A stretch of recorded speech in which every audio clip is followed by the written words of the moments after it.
comprendre les affaires inachevées sur le footprint ou bien unfinished business. Donc, les affaires inachevées se produisent lorsque vous avez une enchère qui n'a pas terminé au bord d'une barre.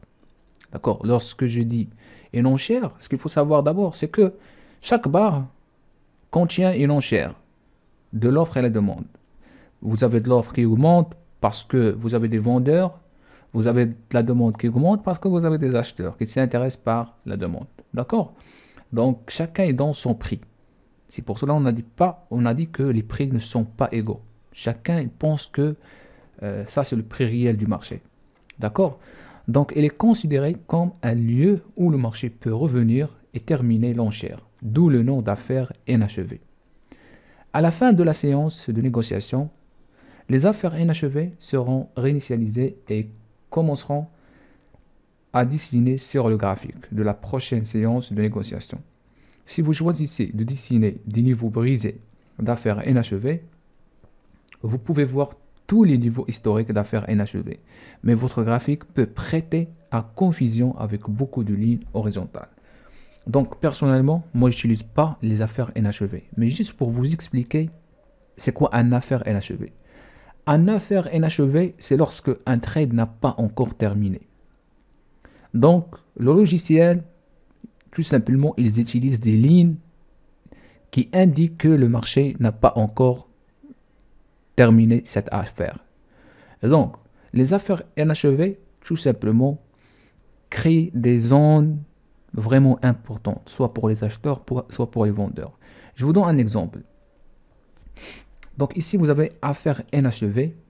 Regarde. Sur cette zone, on a tracé la ligne horizontale. La même chose ici, affaire inachevée, on a tracé la ligne horizontale. Donc regarde, lorsque l'affaire inachevée est cassée comme ça, il y a grande probabilité que le marché va continuer à descendre. Pourquoi? Parce que tout simplement, cela indique que l'affaire c'est bon, est terminée. Le trader qui est en train de charger sur ce niveau et sur ce niveau, il a fini son objectif.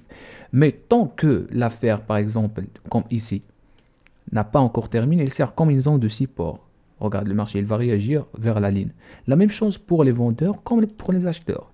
Donc, ce qu'il faut comprendre, c'est que moi, je n'utilise pas l'affaire inachevée. Mais sur le footprint, si vous voulez l'utiliser, vous avez deux possibilités. Soit de cliquer sur une finished business, ici, voilà.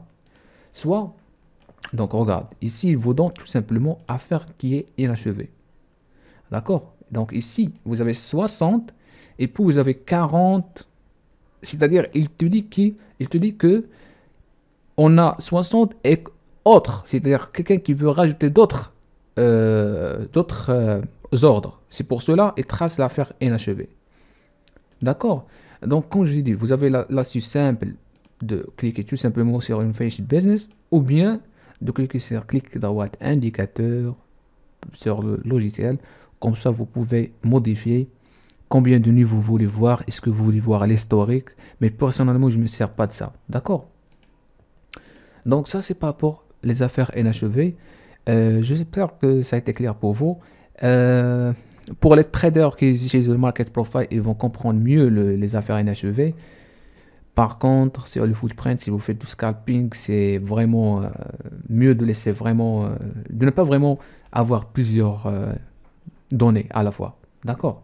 Donc voilà, ça c'est par rapport les affaires inachevées. 4 minutes, c'est déjà bien. Donc on se revoit à la prochaine. Merci.